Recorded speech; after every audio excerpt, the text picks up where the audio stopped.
弹琴复长啸。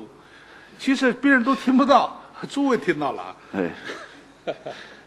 Par exemple, un joueur de musique hein, dans l'ancienne Chine, il peut se mettre au plein cœur de la montagne, hein, il joue sous la lune, il n'a aucune audience, il n'attend pas les applaudissements de l'audience, et au moment de jouer, il peut aussi tout naturellement se mettre à chanter, donc mettre fin à chanter. Donc le joueur de musique sait très bien que personne ne l'écoute, mais c'est pas grave. Vous avez entendu Monsieur Fanzen, mais il y a le joueur de musique chinois, il n'attend pas nécessairement. Et au moment, justement, c'est ce jeu-là, hein, cette concentration et cet amusement, si on peut dire, amusant personnel, qui permet d'atteindre un niveau artistique très élevé. 这种很自然，就讲。有一个弹琴，春秋时候有个弹琴弹得非常好的人，叫伯牙。这有一个人，只有一个人欣赏他一辈子，叫钟子期。啊，这个钟子期一死呢，这个伯牙不再弹琴了。啊，这个在中国古代，一般认为艺术是少数人的事儿。啊，那么今天呢，我们想的都是非常多数人的事儿。一表演的时候，这个动作一定要让几万个人看到，因此这个指啊，手指着很凶的指着每个人，这有这样的可能。Voilà, donc les artistes chinois ne pensaient pas qu'ils pourraient rencontrer un grand public. Un artiste, pour vous donner une idée, un musicien à l'époque période de printemps et automne, il y a plus de 2000 ans, sa musique, il pensait qu'il y avait une seule personne qui connaissait. Et depuis la mort de cette personne, il ne joue plus.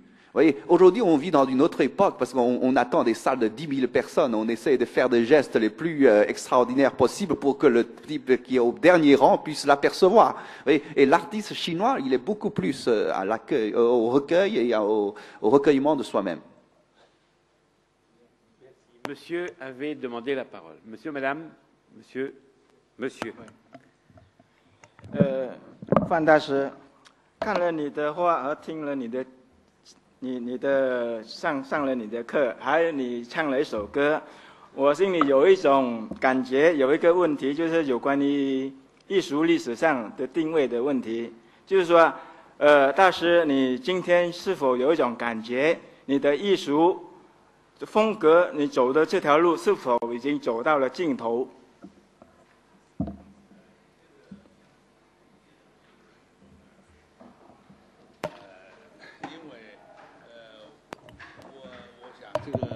一个艺术家，他如果讲，把自己啊永远看作是个小孩的话，啊，他就能够有一种天然的本真自信，而这种天然的本真自信是不会随着年龄而改变的。Oui, donc je crois qu'un artiste n'atteint jamais la perfection, il n'y a jamais de fin pour un artiste, et il faut que l'artiste se mette toujours dans un état presque d'un enfant. C'est-à-dire l'état d'émerveillement perpétuel. Et c'est dans cet état d'émerveillement perpétuel qu'un artiste peut exister et peut continuer à exister. Merci.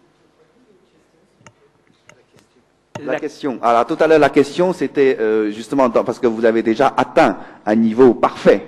Est-ce que donc pour vous, c'est déjà votre art atteint un sommet et c'est la fin de quelque chose, on ne peut plus avancer? Madame, oui, allez-y.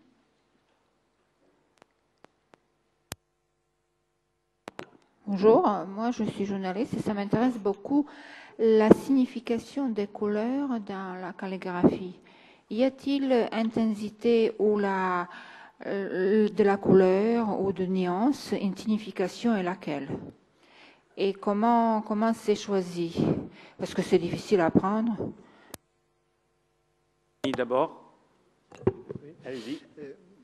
Oui, madame, pour cette question de couleur, ce qui concerne la calligraphie persane, les maîtres, ils n'utilisaient que l'encre noire, mais l'intérêt, c'est que comme ils utilisaient quand même kalam, vous savez quand même, si on a le temps de faire démonstration, je vais vous montrer quand même que par la pression on arrive d'avoir plus ou moins la couleur noire. Ça veut dire il y a le blanc, entre le blanc et le noir, ça veut dire ensemble des millions de gris qu'il utilise. Et cette façon de faire la pression, c'est aussi avec quand même certains signes. Ça veut dire, si vous voulez faire le mot ast c'est exactement comme et, is en anglais et en français. Quand vous faites T, vous avez le droit, dans calligraphie persan, faire prolonger le T comme ça. Alors, si je le prolonge trop comme ça, j'affirme quand même ce que je vais dire, c'est et. Et se vient à la fin, is ou en ast. Et si je fais la pression, début jusqu'à la fin, ça veut dire, voilà, ici, c'est moi qui est en train de dire. Alors, si je passe comme ça, rapidement, ce n'est pas la même signification quand vous le regardez que si vous voyez quand même que la main de calligraphe, ici, et la commande est venue ailleurs, cet ailleurs lui dit, ici, il faut insister, il y a quelque chose là.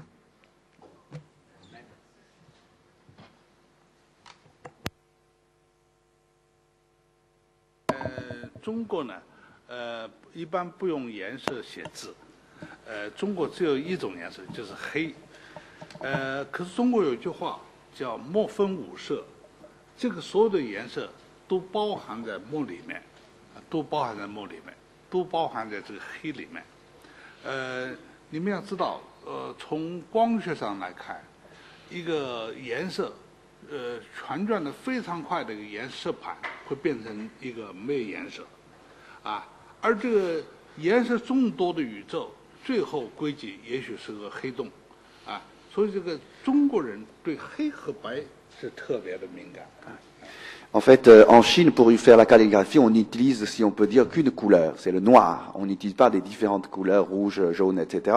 Mais d'après justement les taoïstes, eh bien, le noir comprend les 5 autres couleurs, ou les différentes couleurs. Et même aujourd'hui, d'après l'optique moderne, on s'aperçoit quand une plaque de couleurs tourne très très vite, on a l'impression qu'il n'y a plus de couleurs. Et aussi, vous savez, dans la cosmologie, on peut dire que si l'univers aussi va vers une sorte de trou noir, si on peut dire. Donc, vous voyez, donc il y a ce noir, il est très expressif. Et les Chinois sont très sensibles à la distinction entre le noir et le blanc. Monsieur, vous vouliez poser une question. Je vais venir à vous après, monsieur. I'm an Iranian musician, and also I used to be a calligrapher. I'm very, very delighted to be here this afternoon, and I congratulate both of you. And I really learned a lot. As you said, really, the art is not very much something in abstract.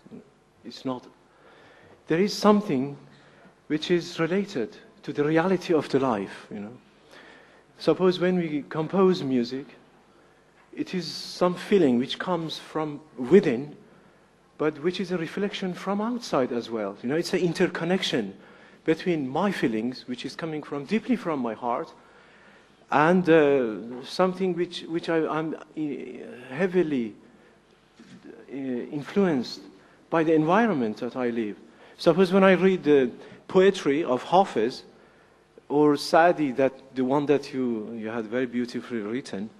So when I read and when I get the essence of this beautiful poetry, and when it's written in such a beautiful manner by this calligraphy, so it gives me double enjoyment, and it gives me a way through the full understanding of the message that Hafiz or Saadi wanted to give. So this is something which a calligraph can help the people to get into the crux of the matter of the art, or by the paint. Suppose in Iran, okay, the Iranians were very clever, because when Islam came, so we had a lot of difficulties with regard to paintings and all sorts of other things, you know, by the Arabs when they invaded Iran. So they adopted the language, they adopted the script, but not the language. Okay, we facilitated, because our script was very difficult and very complicated. And now we used Arab script, but we developed it. And as you said, Nasta'alir, the Iranians created Nasta'alir. And also Islamic art. Islamic art is really Iranian art. In order to preserve our arts, they put it into Islamic art. And now, as you know very well, I studied at Shiraz University, the same city that you were born, in the city of Hafiz. At the time of supposed Shah of Iran, the previous regime, so there was not so much interest for calligraphy, you know. I don't know, there was